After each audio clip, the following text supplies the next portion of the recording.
Hello all. ఈరోజు నేను పప్పు క్యాబేజ్ రెసిపీ చేస్తున్నాను. చాలా బాగుంటుంది రైస్ రోటీ సంగటిలోకి. ముందుగా పప్పుని ఒక గంట సేపు నానబెట్టుకున్నాను. వాష్ చేసుకొని పక్కన పెట్టుకున్నాను నీళ్ళు పోసుకొని. పప్పు నానిన తర్వాత కుక్కర్లో వాటర్ పోసుకొని పప్పు అందులో వేసుకున్నాను, నానబెట్టిన పప్పు. అలాగే తరుక్కున్న క్యాబేజ్, టమాటోలు, 2 టమాటోలు వేసుకున్నాను. ఇష్టం ఉంటే పులుపు కావాలనుకుంటే 3-4 కూడా వేసుకోవచ్చు. ఒక పెద్ద ఉల్లిపాయ, అలాగే 5-6 పచ్చిమిర్చి, తగినంత పసుపు, కారం వేసుకొని కుక్కర్లో 5-6 విజిల్స్ వేయించుకోవాలి.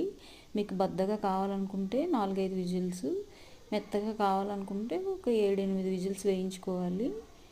నేను ఇలా బద్దగా ఉడికించుకుంటాను, అప్పుడు పప్పు చాలా బాగుంటుంది. ఫైనల్గా తిరగమూత పెట్టుకుంటే ఎంతో కమ్మనైన క్యాబేజ్ పప్పు రెడీ.